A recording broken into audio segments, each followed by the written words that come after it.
সম্মানিত ভাইরা আমার, লোকমানে হাকিম একজন মানুষের নাম। সেই মানুষের নামে আল্লাহ পাক কোরআনুল কারীমের ভিতরে কেন সূরা দিলেন, এর পেছনে কারণ আছে না নাই? একটু মনোযোগ দিয়ে গুনাহগারের কথাগুলো শুনবেন, নিজের ওয়াদাটা ঠিক রাখবেন। আমার ভাইয়েরা, লোকমানে হাকিম কোন নবী ছিলেন না, রাসূল ছিলেন না, ছিলেন একজন জ্ঞানী ব্যক্তি, জমিনের সাধারণ একজন মানুষ। কিন্তু এই জমিনের বান্দার কথা, এই জমিনের সাধারণ মানুষের কথা জবান দিয়ে এমন সুন্দর কথা বের হয়েছে, যেই কথাগুলো আসমানের মালিক আল্লাহর কাছে পছন্দ হয়েছে। সুবহানাল্লাহ বলে। জমিনের বান্দা, এদিকে খেয়াল করেন, জমিনের একজন বান্দা কথা বলে, সেই কথাটা যদি আসমানের মালিক আল্লাহর কাছে পছন্দ হয়, তাহলে বলে তো এই কথাটা কি আসলে দাম কম না এই কথার তো অনেক দাম? লোকমানে হাকিম কোন নবী ছিলেন না, রাসূল ছিলেন না, ছিলেন একজন জ্ঞানী ব্যক্তি। চেহারাটা খুব বেশি সুন্দর ছিল না, দেখতে মানুষটা ছিল কালো, বেশি লম্বা ছিলেন না, খাটো মানুষ ছিলেন, ঠোঁটগুলো ছিল মোটা। যদিও চেহারাটা কালো, তার অন্তর ছিল ভালো, তার জবানের কথাগুলো আসমানের মালিক আল্লাহর পছন্দ হলো। এই জন্য আল্লাহ পাক তার কথাগুলোকে কোট করে কোরআনুল কারীমের ভিতরে তার নামে একটি সূরা নাজিল করলো। বলেন আল্লাহু আকবার। ওই ব্যক্তির কথা আল্লাহর এত ভালো লেগেছে যে ওই ব্যক্তির কথা পছন্দ করে ওই ব্যক্তির নামে আল্লাহ সূরা নাজিল করেছেন। সুবহানাল্লাহ বলবেন না? আপনি আদর্শ পিতা হিসেবে আপনার সন্তানকে কি কি উপদেশ দেবেন, লোকমানে হাকিম তার সন্তানদেরকে কি কি উপদেশ দিয়েছিলেন, সেই মেসেজগুলো আল্লাহ পাক সুন্দর করে তুলে ধরেছেন। আমি কি একটু কষ্ট করে বললে আপনারা কি শুনবেন তো ইনশাআল্লাহ? একটু মনোযোগ দিয়ে শোনেন আমার ভাইয়েরা। আমার আল্লাহ রাব্বুল আলামিন বলেন, ওয়ালাকাদ আতাইনা লুকমানাল হিকমাতা আনিশকুরু লিল্লাহ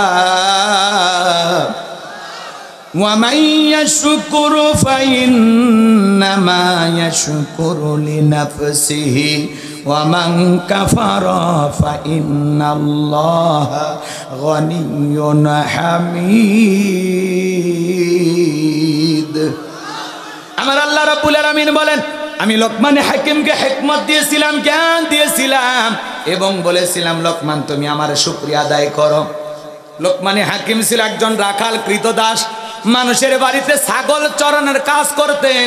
সেই কৃতদাস থেকে একজন মানুষ কিভাবে দামি হয়ে গেল, লোকমানে হাকিমের জীবনে যদি বলতে চাই ওইদিকে 2-2.5 ঘন্টার সময় দিয়েও শেষ হবে না। এজন্য আমি মূল তাফসিরে প্রবেশ করেছি। বাজানগো আমার, লোকমানে হাকিম একজন রাখাল থেকে দেখেন কত বড় দামি মানুষ হয়ে গেলেন। সেই লোকমানে হাকিম আল্লাহ রাব্বুল আলামিন জানায় দিলেন, আমি লোকমানে হাকিমকে ওয়ালাকাদ আতাইনা লুকমানাল হিকমাতা আনিশকুরু লিল্লাহ, আমি লোকমানে হাকিমকে হিকমত দিয়েছিলাম, ইলম দিয়েছিলাম, জ্ঞান দিয়েছিলাম এবং বলেছিলাম, লোকমান তুমি আমার শুকরিয়া আদায় করো। লোকমানে হাকিম শুকরিয়া আদায় করেছিলেন কার? আরো জোরে বলেন তো কার? আল্লাহ তাআলার শুকরিয়া আদায় করেছিলেন। এই জন্য আল্লাহ পাক জানায় দিলেন, যারা শুকরিয়া আদায় করে সে তার নিজের জন্য শুকরিয়া আদায় করে, আর যারা শুকরিয়া আদায় করতে চায় না তাদের জেনে রাখা উচিত আমি আল্লাহ অমুখাপেক্ষী, আমি আল্লাহ নিজেই প্রশংসিত। বলুন সুবহানাল্লাহ। তাহলে শুকরিয়া আদায় করলে বান্দার লাভ, আমার আল্লাহর কোনো লাভ নাই। শুকরিয়া আদায় না করলে বান্দার লস, আমার আল্লাহর কোনো লস নাই। তামাম পৃথিবীর মানুষ এক জায়গায় হয়ে আল্লাহকে যদি আল্লাহ বলে ডাক দেয়, আমার আল্লাহর সম্মান মর্যাদা বাড়ে না। তামাম পৃথিবীর মানুষ যদি এক জায়গায় হয়ে আল্লাহকে আল্লাহ বলে না ডাক দেয়, আমার আল্লাহর সম্মান মর্যাদা কমে না। আপনি ডাকলেও আমার আল্লাহ আল্লাহ, না ডাকলেও আমার আল্লাহ আল্লাহ। কথা বলেন না কেন? বলেন তো, ডাকলে কার লাভ? আমাদের লাভ। আর না ডাকলে কার লস? আমাদের লস। কথা বলেন ঠিক কিনা? তার মানে আপনি ডাকলেও আমার আল্লাহ আল্লাহ, না ডাকলেও আমার আল্লাহ আল্লাহ। কথা কি বুঝতে পারছেন? 5 বছর পরে ভোট দিয়ে নির্বাচন করে কি আল্লাহ হয়? তাহলে বুঝছেন না কেন? আল্লাহ তাআলা জানায় দিচ্ছেন, যারা শুকরিয়া আদায় করে সে তার নিজের জন্যই আদায় করে, আর যারা শুকরিয়া আদায় করে না তাদের জেনে রাখা উচিত আমি আল্লাহ অমুখাপেক্ষী, আমি আল্লাহ কারো মুখাপেক্ষী নয়। আল্লাহুস সামাদ, তিনি কারো মুখাপেক্ষী নন, আমরা সবাই তার মুখাপেক্ষী। কথা বোঝেন? বোঝেন? এজন্য আল্লাহ বলতেছেন, যারা শুকরিয়া আদায় করে না তাদের জেনে রাখা উচিত আমি আল্লাহ কারো মুখাপেক্ষী নই। কথা বোঝা গেল? আর শেষে আল্লাহ বলতেছেন গনিয়ুন হামিদ, আমি আল্লাহ নিজেই প্রশংসিত। তোমার প্রশংসার জন্য আল্লাহ বসে নাই। কথাকে বোঝা গেল? আপনি প্রশংসা করলেও আমার আল্লাহ আল্লাহ, প্রশংসা না করলেও আমার আল্লাহ আল্লাহ, কারণ তিনি নিজেই প্রশংসিত। সুবহানাল্লাহ বলে। কথা কি প্রথম আয়াতে কথা কি বুঝতে পারতেছেন? একটু মনোযোগ দিয়ে শোনেন, কথার গভীরে যেতে হবে। প্রশংসা কেন আদায় করবেন না? কেন আদায় করবেন না? আল্লাহ এত নিয়ামত আপনাকে আমাকে দিয়েছেন, নিয়ামতের শুকরিয়া আদায় করলে লাভ না লস? আমার আল্লাহ বলেন লাইন শাকারতুম লাযিদান্নাকুম ওয়া লাইন কাফারতুম ইন্না আযাবি লাশাদীদ। আমার আল্লাহ ডেকে বলেন যারা নিয়ামত পাওয়ার পরে শুকরিয়া আদায় করে, কৃতজ্ঞতা প্রকাশ করে, আমি আল্লাহ পাক তাদের নিয়ামতগুলোকে বাড়াইয়া দেই। আর যারা নিয়ামত পাওয়ার পরে না শুকরিয়া আদায় করে, অকৃতজ্ঞ হয়ে যায়, নিমক হারাম হয়ে যায়, যারা প্রশংসা আদায় করতে চায় না, যারা অকৃতজ্ঞ হয়ে যায়, আমার আল্লাহ ডেকে বলেন আমি আল্লাহ পাক তাদের নিয়ামতগুলোকে সেনাইয়া নেই এবং তাদের জন্য রয়েছে কঠোর আযাব, শাস্তির ব্যবস্থা। জোরে কন্যা নাউযুবিল্লাহ। তাহলে প্রশংসা আদায় করতে হবে কার? সুখে থাকি দুঃখে থাকি সর্বাবস্থায় প্রশংসা আদায় করব কার? কেন আল্লাহর প্রশংসা আদায় করবেন না? পা থেকে মাথা পর্যন্ত কোটি কোটি টাকার নিয়ামত আল্লাহ আপনাকে আমাকে দিয়েছেন। কত মানুষ আসে চোখ আছে কিন্তু পৃথিবীর আলো বাতাস দেখতে পারে না। কত মানুষ দুইটা হাত নাই, কত মানুষ প্রতিবন্ধী, দুইটা পা নাই, আছে না নাই? পারস্যের কবি শেখ সাদী রহমতুল্লাহ আলাইহি একবার তার পায়ে জুতা নাই, মনটা বড় খারাপ, ডেকে বলে আল্লাহ আমি এত বড় কবি আর আমার পায়ে জুতা নাই, মনটা খারাপ করে পথ চলতেছিলেন। তাকায় দেখেন আল্লাহর একজন বান্দা জমিনের উপরে বৈশা আছে, যার দুইটা পা নাই। আল্লাহর ওলি শেখ সাদী রহমতুল্লাহ আলাইহি মউতে সিজদায় পড়ে কেঁদে কেঁদে বলেন আল্লাহ আমার পায়ে জুতা নাই, আমি মন খারাপ করেছি, এই জমিনে তোমার এমনও বান্দা আছে যার দুইটা পা নাই, স্যান্ডেল পায়ে দেবে কোথায়? আল্লাহ গো তার চাইতে তুমি আমাকে অনেক ভালো রেখেছো। কেন আল্লাহর শুকরিয়া আদায় করবেন না? কেন আল্লাহ তাআলার কৃতজ্ঞতা প্রকাশ করবেন না? আমি একবার কুড়িগ্রাম জেলায় ওয়াজ করতে গেছিলাম, আমার সাথে একজন বক্তা ছিলেন অন্ধ হাফেজ সাহেব। আমরা খাওয়া দাওয়া করতেছিলাম, হঠাৎ করে বিদ্যুৎ চলে গেল। আমি তখন ডেকে বললাম ভাই তাড়াতাড়ি আলোর ব্যবস্থা করেন। ওই অন্ধ হাফেজ সাহেব আমাকে ডেকে বলে হুজুর কয়েকটা সেকেন্ডের জন্য বিদ্যুৎ চলে গেছে, আপনি অস্থির হয়ে গেছেন। আজ 52 বছর হয়ে গেল আমার চোখে কোনো আলো নাই, আমার চোখে কোনো বিদ্যুৎ নাই হুজুর। আমার যে মা আমারে জন্ম দিয়েছে, মাটা দেখতে কেমন আমি জানি না, আমার বাবা দেখতে কেমন আমি জানি না হুজুর। বড় হওয়ার পরে মা বাবা আমাকে বিয়ে দিয়েছে, আমার বউটা দেখতে কেমন আমি জানি না। ও হুজুর আমার কয়েকটা সন্তান আছে, ছেলেগুলোর চেহারা কেমন আমি জানি না, মেয়েগুলোর চেহারা কেমন আমি জানি না। এমনকি আয়নার সামনে দাঁড়ায়া নিজের চেহারাটা আল্লাহ কেমন বানাইছে যে দেখবো, সেই দেখার ভাগ্য আমার হয় নাই। আসমানটা দেখতে কেমন আমি জানি না, জমিনটা দেখতে কেমন আমি জানি না হুজুর। 52 বছর ধরে এইভাবে কষ্টে আমার দিনগুলো চলতেছে, আমি অন্ধ মানুষ, এরপরে আমার কোনো আফসোস নাই। আল্লাহ তাআলার কাছে এতটুকু শুকরিয়া আদায় করে বলতেছি আমার আল্লাহ দুনিয়াতে আমার চোখের আলো দেয় নাই, আমি মন খারাপ করি নাই। কিয়ামতের ময়দানে যেদিন আমার আল্লাহ তাআলা আমার চোখের আলো ফিরাইয়া দেবেন, ওই দিন যেন চোখের আলো পাওয়ার পরে আমি সর্বপ্রথম আমার আল্লাহকে দেখতে পাই। একটা অন্ধ ব্যক্তির সান্ত্বনাটা কেমন! সুবহানাল্লাহ। যে আল্লাহ দুনিয়াতে চোখের আলো দেন, আমি মন খারাপ করি নাই। যেদিন কিয়ামতের ময়দানে আল্লাহ চোখের আলো ফিরাইয়া দেবেন, সেই দিন যেন এই চোখের আলো দিয়ে আমি আমার আল্লাহকে দেখতে পাই। বলেন আল্লাহু আকবার।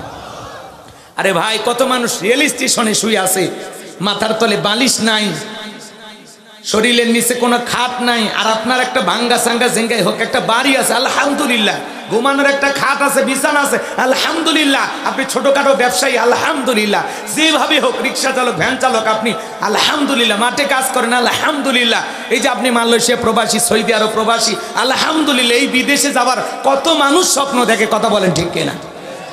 এই যে হাসপাতালের বেডে কত মানুষ শায়িত আছে, ওখানে আল্লাহ রাখলেন না। এই যে মাহফিলে আসার, সুস্থ শরীরে হেঁটে আসার তৌফিক আল্লাহ দিয়েছেন, কেন শুকরিয়া আদায় করবেন না? কেন কথা বলে না কেন? আল্লাহ দেহের ভিতরে কোটি কোটি টাকার নিয়ামত দিয়েছেন, এমন একটা চোখ কি দুনিয়ার বাজারে কিনতে পাওয়া যায়? এমন একটা আঙ্গুল দুনিয়ার বাজারে কিনতে পাওয়া যায় যায় না। এই জন্য আল্লাহ তাআলার শুকরিয়া আদায় করতে হবে।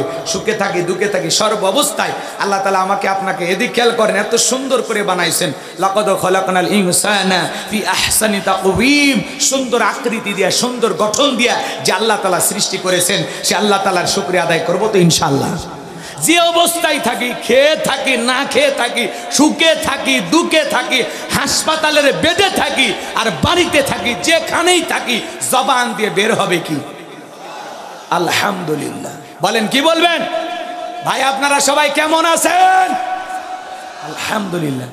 আর এমনও মুসলমানের চাচামিয়া খবর কি না মরে বেঁচে আছি বা আল্লাহ নেয়ও না,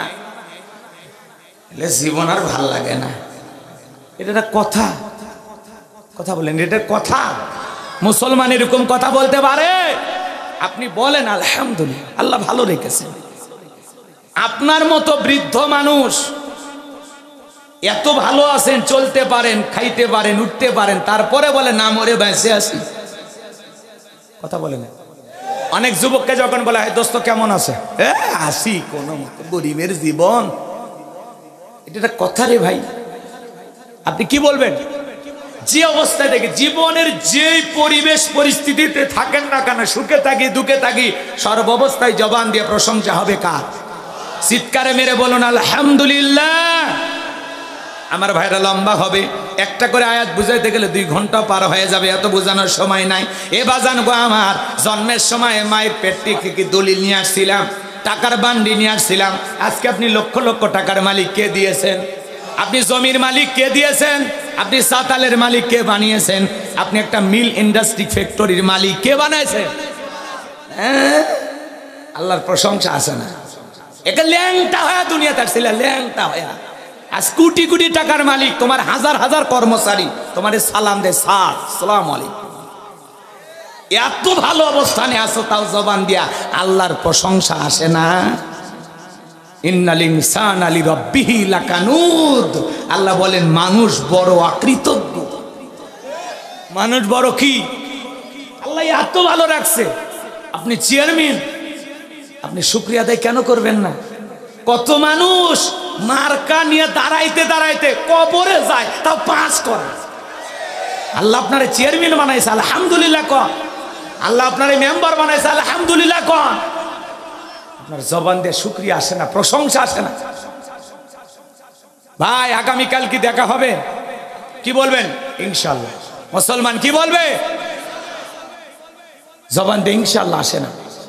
এক মসজিদের ইমাম এক মুসল্লিক বলতেছে, ভাই কই যান?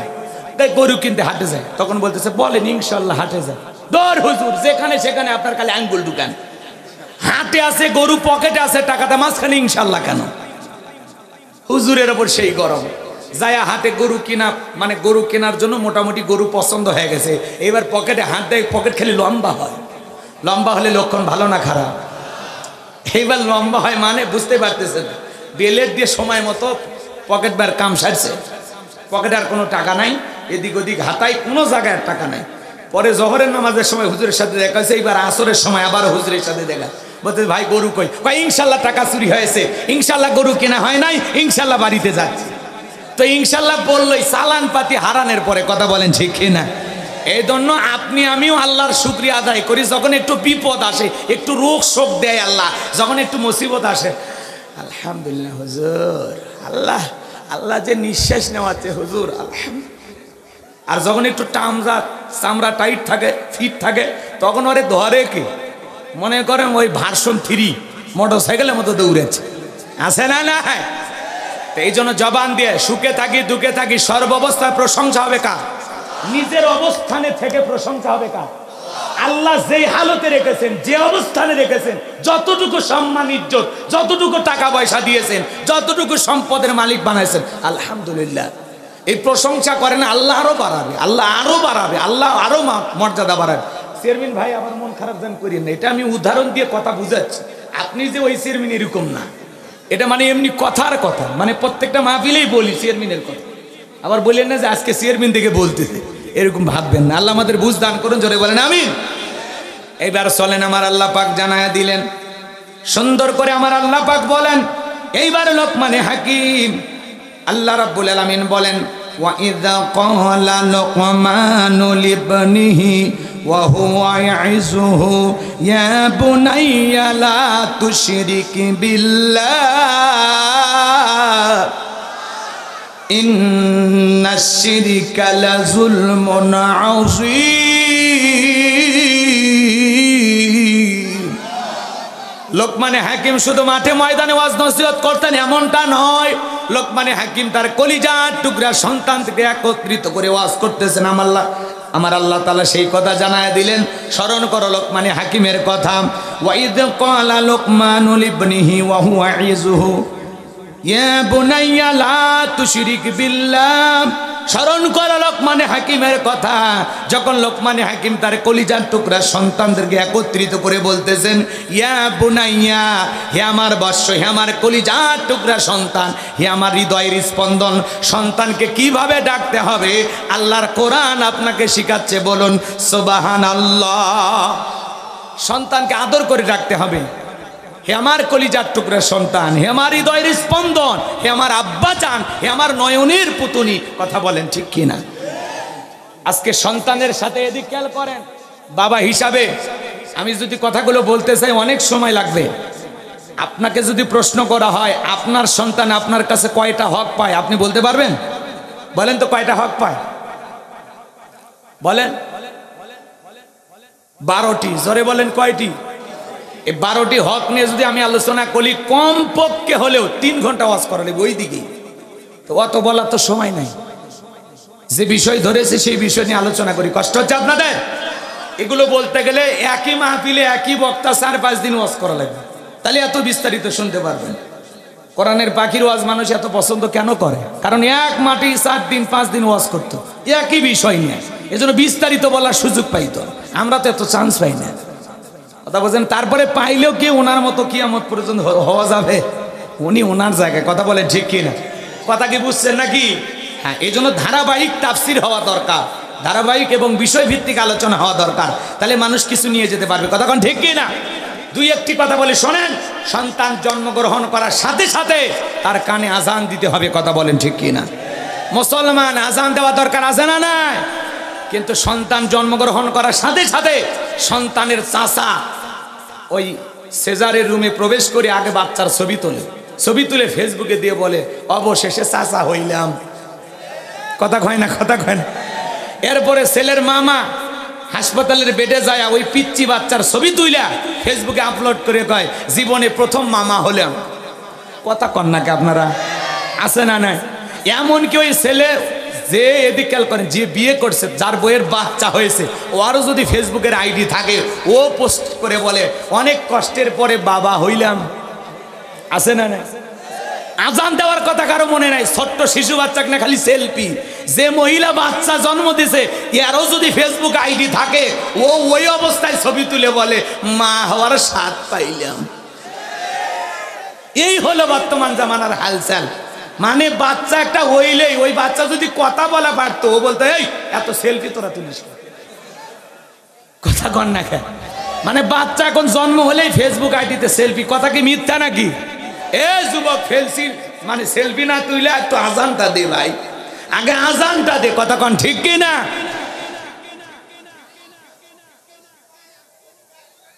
আচ্ছা আচ্ছা, এই বাবা একটু একটু ওনাদেরকেও দেখতে দেন। বাপরে অস্থির দর্শক। আল্লাহ কবুল করেন। সরে কোন আমিন। এটা ভালোবাসা, ভালোবাসা। আল্লাহ কবুল করেন।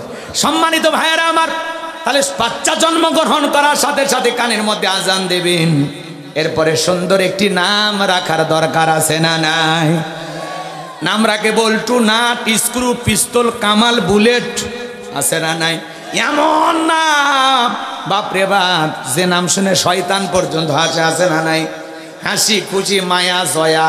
আছে না নাই? সুইটি, বিউটি, পিঙ্কি, পিখি, নামের কি স্টাইল। এক গ্রাম্য চাচা ঢাকা শহরে চলে গেছে। খাওয়া দাওয়া শেষে জিজ্ঞাসা করে ভাতিজা তোমার নাকি একটা ছেলে আছে একটা মেয়ে আছে, ওদেরকে ডাক দাও। এইবার ওই ভাতিজা ডাক দিয়েছে ব্রাশ ফায়ার। যেই বলেছে গ্রাম্য চাচা মারছে দৌড়। ডেকে বলে ভাতিজা আমারে ব্রাশ ফায়ার করে মারিস না। ডেকে বলে চাচা একটু থামেন। বলে না থামবো না, আমারে তুই ব্রাশ ফায়ার করে মারিস না। কয় চাচা থামেন। কি হয়েছে? কয় আপনি না আমার ছেলে মেয়েকে দেখতে চাইলেন? বলে হ্যাঁ দেখতে চাইছিলাম। বলে ছেলের নাম রাখছি ব্রাশ আর মেয়ের নাম রাখছি ফায়ার। এই হলো ডিজিটাল নামের পছন্দ, কথা কোন ঠিক কি না? অনেক মানুষ আমাদেরকে ফোন দিয়ে বলে হুজুর একটা সন্তানের নাম বলেন, ছেলের সন্তান হয়েছে কি নাম রাখবো? আমরা তখন বলি আল্লাহর কাছে দুইটা নাম প্রিয়, একটা হলো আব্দুল্লাহ আর একটা আব্দুর রহমান। তখন দেখে বলে আমার দাদার নাম ছিল আব্দুল্লাহ আর চাচার নাম আব্দুর রহমান। এগুলো নাম কেন জানে বয়স্ক বয়স্ক মনে হয়, নামের মধ্যে চাচা চাচা ভাব, একটু ডিজিটাল আপডেট কিছু নাম নাই। আমি তখন বললাম মা আমার কাছে নাই। কথা বোঝেন নাই? ইংল্যান্ডের সবচাইতে জনপ্রিয় নাম হলো মুহাম্মদ। খুশি হয়েছেন না আপনারা? ইংল্যান্ডে ছেলে সন্তান হইলে নাম রাখে কি? মুহাম্মদ। আল্লাহু আকবার বলেন। আর আমরা বাচ্চা কাচ্চার নাম রাখি সিনেমার স্টাইলে। একজনের বাচ্চা কাচ্চা ওই যে মোটু পাতলু দেখতে দেখতে বাচ্চারে ডাকে মোটু পাতলু, এরকম আছে না? না, আল্লাহ এ সমস্ত মা বোনদের হেদায়েত দান করেন, জোরে বলেন আমিন। এরপরে সন্তানের সুন্দর একটি নাম রাখবো, সাহাবায়ে কেরামদের নাম রাখবো, নবী রাসূলদের নাম রাখবো, কথা বলেন ঠিক কিনা? আগেকার মুরব্বীর চাচারা 8টা-10টা বাচ্চা কাটা হলে সব নবীদের নাম, সাহাবায়ে কেরামদের নাম, কথা বলেন ঠিক কিনা? আর এখন এগুলো নাম পছন্দই করেন এখনকার মা বোনেরা। দুই অক্ষরের নাম রাখে, মেয়ের নাম রাখছে মোনা আর ছেলের নাম রাখছে সোনা, কথা কয় না কেন? সনি, জনি, রনি, রকি, চকি, নামের স্টাইলই আলাদা। আচ্ছা মানুষের নাম যদি বুলেট হয় অবস্থা ভালো না খারাপ? কারো নাম বিদ্যুৎ আছে না? হ্যাঁ রে নাম রে ভাই। আল্লাহ আমাদের সঠিক বুঝদান করেন, জোরে বলেন আমিন। কষ্ট হচ্ছে আপনাদের? এরপরে সন্তান, এদিক খেয়াল করেন, সন্তানের আরো অনেকগুলো হক আছে, আমি বলবো না ওইদিকে, শুধু শেষ কথাটা বলে দিয়ে যায়। সন্তানকে দ্বীনি ইলম শিক্ষা দেওয়ার দরকার আছে না নাই? কোরআন সুন্নাহর জ্ঞান শিখানো দরকার আছে না নাই? সর্বপ্রথম সন্তানকে দ্বীনি ইলম শিখাবেন। এরপরে সন্তান বড় হওয়ার পরে একটা নেককার, দিনদার, নামাজি, কোরআন পড়নেওয়ালা, আল্লাহওয়ালা, আবেদা সালেহা দেখে বিবাহ দেবেন, কথা কয় না? মেয়ের ক্ষেত্রে এরকম একটা নেককার, দিনদার, নামাজ পড়নেওয়ালা, কোরআন পড়নেওয়ালা ছেলের সাথে বিবাহের ব্যবস্থা করবেন, কথা বলেন ঠিক কিনা? মেয়েদেরকে বিবাহ দেওয়ার সময় যেভাবে দেখা হয়, দাঁত দেখে, চুল দেখে, নানান কিছু দেখে, দেখে না? মেয়েকে জিজ্ঞাসা করে মা তুমি একটু সূরা কারাইত পাঠ করো, শুনে। কিন্তু ছেলের ক্ষেত্রে ভিন্ন, ছেলেরা কিচ্ছু জিজ্ঞাসা করে না, ওর আরো বেশি ইন্টারভিউ নেওয়া লাগবে, কথা কর না কেন? আমি এক ছেলের বিয়ে পড়াতে যা বলছি, বাবা তুমি সূরা ফাতিহা পাঠ করতে পারো? ওর চোখ মুখ ঘেমে গেছে। সাথে থাকা হেল্পার কোলদার বোঝেন তো, মানে আমাদের এলাকায় বলে কোলদারা বা দুলে ভাই যারা আছে না, ওই ছেলের ওই দুলে ভাইরা বলতেছে হুজুর ও কেন, আমরাও সূরা ফাতিহা ঠিক মতো পড়তে পারি না, আপনার বিয়ে পড়াইয়া দিলে কত টাকা দেয়? এমন মানুষ দেয়, খুশি হয়, 500, 1000, 2-1000। কয় হুজুর আরো বেশি দেবো আমরা, দয়া করে বিয়েটা ভেঙে দিন। তাহলে এমনও ছেলে আছে বিয়ে করতে যাচ্ছে সূরা ফাতিহা পাঠ করতে পারে না, আছে না নাই? জোরে বলেন আছে না নাই? এক ছেলে আমার খুব ভক্ত, হরে জিজ্ঞাসা করলাম এই তুমি বিয়ে করছো কি? কোন হুজুর? 3 ছেলের বাবা আমি। তা বললাম স্ত্রী সহবাসের একটা দোয়া আছে, তুমি কি জানো? কয় দোয়া হুজুর, ওটা দোয়া পড়ার টাইম আছে না? আমার যুবক ভাইরা রে, কথা বলতে গেলে লম্বা হবে, লম্বা করব না, সংক্ষিপ্ত কথা বলে দিয়ে যায়। তাহলে সন্তানকে কোরআন সুন্নাহর জ্ঞান শিক্ষা দিতে হবে, নেককার আবেদা সালেহা মেয়েদিকে বিবাহ দিতে হবে, নামাজি ছেলের সাথে, কোরআন পড়নেওয়ালা ছেলের সাথে মেয়ের বিবাহ দিতে হবে, কথা বলেন ঠিক কি না? আর ছেলে যদি 2টা হয়, 2টা ছেলের জন্য ঘুমানোর 2টা আলাদা স্থান রাখবেন। এক কম্বল নিচে 2 ভাই ঘুমাবে না, 2টা কম্বল দেবেন, খাতা ছেড়েন তো, খেতা চেনেন না আপনারা? এটা 2টা দেবেন। এক কম্বল নিচে 2 ভাই ঘুমাবে না, এক কম্বল নিচে 2 বোন ঘুমাবে না, এদের কম্বলও আলাদা হবে, ঘুমানোর স্থানগুলো আলাদা হইলে আরো ভালো হয়, কথা বলেন ঠিক কি না? আমার ভাইরা ওইদিকে আর যাবো না, 12টা হকের কথা বলতে গেলে লম্বা হবে, লম্বা করবো না। লোকমান হাকিম তার কলিজার টুকরা সন্তানদেরকে ডেকে বলতেছেন, ইয়া বোনাইয়া, হে আমার বৎস, আমার কলিজার টুকরা সন্তান, লা তুশরিক বিল্লাহ, আল্লাহর সাথে কখনো কাউকে শরীক স্থাপন করবা না, আল্লাহর সাথে কাউকে শিরিক করা যাবে না, আল্লাহর সমকক্ষ কাউকে ভাবা যাবে না। ওয়ালাম ইয়াকুল্লাহু কুফুয়ান আহাদ, আকাশ আর জমিনে আল্লাহর সমকক্ষ, আল্লাহর সমতুল্য কেউ নেই, বলেন আল্লাহু আকবার। লোকমানে হাকিমের একটা ছেলে ডেকে বলে, বাবা আমার দিয়ে ওয়াজ নসিহত হবে না, আমার দিয়ে ইমামতি হবে না, আপনি কিছু টাকা দেন, আমি একটু বিজনেস করব, ব্যবসা বাণিজ্য করব। লোকমানে হাকিম ডেকে বলে, ছেলে রে, টাকা পয়সা দেবার মতো টাকা আমার কাছে নাই, তুমি আমার ওয়াজ শোনো, তোমাকেও পরিবর্তন হতে হবে। ছেলে ডেকে বলে, বাবা আমার এই ওয়াজ নসিহত ইমামতি হবে না। আপনারাই বলেন তো, হাজিরি বেটা সবাইকে হাজি হয়, আলেমের বেটা সবাইকে আলেম হয়, ডাক্তারের বেটা সবাইকে ডাক্তার হয়। এই যে ডাক্তার নামের কসাই সমাজে বের হয়েছে, বাচ্চার সুন্নতে খাতনা করাইতে গিয়ে আজকেও একটা শিশুর জীবন চলে গেছে।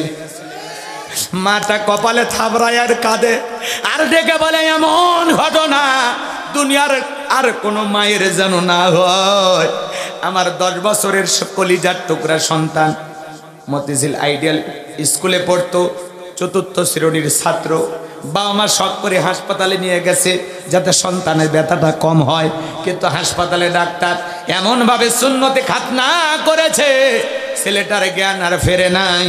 কয়েক ঘন্টা পরে ছেলেটাকে মৃত বলে ঘোষণা করা হয়েছে। মা কপাল থাপড়াইতে সারে কান্না করে, আর দেখে বলে, আল্লাহ এটা কি করলা? এই ডাক্তার নামের কসাইরা আমার সন্তানের সাথে এমন আচরণ কেন করলো? মা পাগল হয়ে গেছে।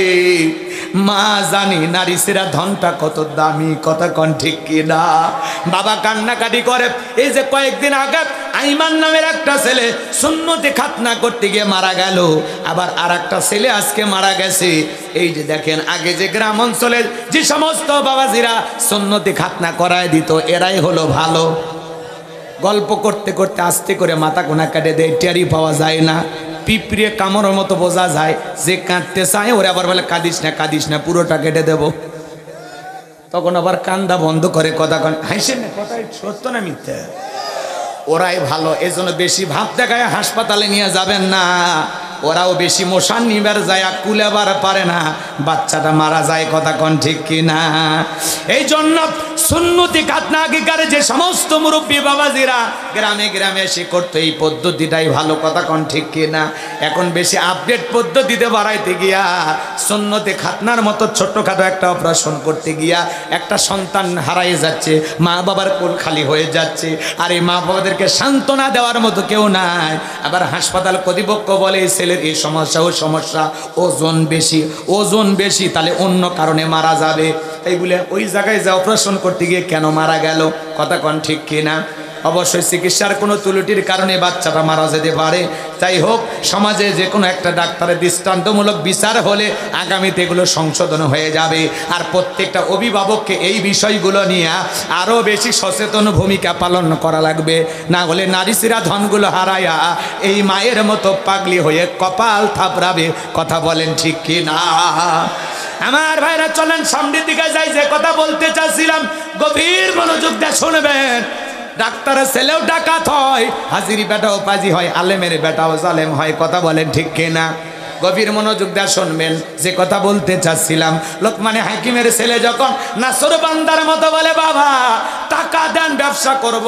বাবা তখন ডেকে বলে, আমার এক বন্ধুর কাছে আমি টাকা পাই, সেই দ্বীপে সে বসবাস করে, এই বিশাল পথ পাড়ি দিতে গিয়ে তোমার অনেক বড় কষ্ট হবে, এমনকি জীবন যাওয়ার সম্ভাবনাও আছে। বাবা হয়ে ছেলেকে মৃত্যুর মুখে ঢেলে দেওয়া যাবে না। ছেলেটা বড় নাসর বান্দা, ডেকে বলে, আব্বা আমারে ঠিকানা বলে দেন, আমি যাবই। এইবার লোকমানে হাকিম ডেকে বলে, তুমি যেহেতু বারবার যাইতে চাইতেছো, ছাড়বাই না, তাহলে শুনে নাও, বাড়ি থেকে যখন বের হয়ে যাবা 2 রাকাত সালাতুল হাজতের নামাজ আদায় করবা।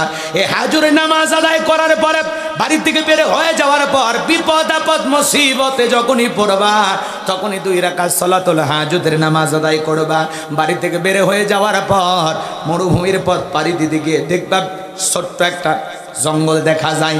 ওই জঙ্গলের ভিতরে দেখবে একটা ঝর্ণা আছে, ঝর্ণা থেকে পানি পড়তেছে, সেখান থেকে পানি পান করবা। পথ চলতে চলতে বাবা এবার পুরো ঘটনাটা বলতেছে। পথ চলতে চলতে তাকায় দেখবা বিশাল একটা গাছ, ওই গাছের ছায়া আশ্রয় নিবা, না নিলেই তোমার বিপদ হবে। এই কথাগুলো বলে বাড়ি থেকে বের করে দিলেন। পুরো সফরের ঘটনা বাবা তুলে ধরলেন। এইবার লোকমানে হাকিমের ছেলে বাড়ি থেকে বের হয়ে গেলেন। পথ চলতে চলতে একটা জঙ্গল পাইলেন। বাবার কথা অনুযায়ী ঝরনার পানি পান করলেন, সেখান থেকে প্রয়োজন মোতাবেক পানি নিলেন। এইবার সামনে যায়, পেছন দিক তাকায় দেখে আর জঙ্গলটা দেখা যায় না। এইবার লোকমানে হাকিমের ছেলে পথ চলতে চলতে বিশাল একটা গাছ, ওই গাছের ছায়ায় আশ্রয় নিতে মনে চায়, কিন্তু বাবা বলেছে আশ্রয় নিলে বিপদ হবে। তাকায় দেখ একটা মুরব্বী বসে আছে। মুরব্বী বলে বাবা এইদিকে আসো। বাবা বলেছে চলতি পথে গিয়ে একটা মুরব্বীর সাথে যদি সাক্ষাৎ হয়ে যায়, মুরব্বী যা বলবে তুমি তাই শুনবা। এইবার লোকমানে হাকিমের ছেলেকে যখন ডাক দেয়, এইবার লোকমানে হাকিমের সন্তান চলে গেল। শরীরটা বড় ক্লান্ত, গাছের ছায়ায় বিশ্রাম নেওয়া মাত্রই ঘুম চলে আসছে। বিষাক্ত একটা সাপ এসে লোকমানে হাকিমের ছেলেটাকে সবল মেরেছে, কামড় দিয়েছে। এইবার মুরব্বী তাকায় দেখে সত্যি সন্তানের বিপদ হয়েছে। সাপটাকে ধরলেন, সন্তানটাকে বিষমুক্ত করার পর এক কোপে সাপটাকে দুই টুকরো করে পেছনের অংশ ফেলায় দিয়া মাথার অংশটা ব্যাগের ভিতরে ঢোকায় রাখলেন। লোকমানে হাকিমের ছেলের যখন ঘুম ভেঙে গেল, ডেকে বলে ছেলে রে, সত্যি তোমার বিপদ হয়েছিল, একটা বিষাক্ত সাপ তোমাকে সবল মেরেছিল, আমি তোমাকে বিষ মুক্ত করেছি, আর কোনো টেনশনের কারণ নাই। লোকমানে হাকিমের ছেলে এইবার এত বড় বিপদের কথা শোনার পরে 2 রাকাত সালাতুল হাজতের নামাজ আদায় করে আল্লাহ তাআলার কৃতজ্ঞতা আদায় করে ডেকে বলে মুরব্বী, ওই জনবসতি এলাকায় যেতে হবে, ওই লোকালয়ে, ওই এলাকায় যাওয়ার পরে আমি আমার বাবার পরিচয় দিলে ওরা ওই দ্বীপের রাস্তার কথা বলে দেবে। মুরব্বী ডেকে বলে বাবা, আমি যদি তোমার সফরের সাথী হই তোমার কি কোনো আপত্তি আছে? লোকমানে হাকিম আগে জানিয়ে দিয়েছে, ওই মুরব্বী যদি তোমার সাথে পথ চলতে চাই মুরব্বীকে সঙ্গে নিবা। এইবার লোকমানে হাকিমের সন্তানের সাথে মুরব্বী চলে গেল। ওই জনবসতি এলাকায় যায় যখন বলেছে আমি লোকমানে হাকিমের ছেলে, সবাই তখন আদর ভালোবাসা দিতে লাগলো। আপনারাই বলেন তো বাজান, বাংলাদেশের সব চাইতে বড় বক্তা, সব চাইতে বড় আলেমের ছেলে যদি আপনাদের এই খাজানগর কুষ্টে এসে বলে আমি বাংলাদেশের অমুক বক্তা অমুক বড় আলেমের ছেলে, আপনারা কি একটু ভালোবাসা দেখাবেন না?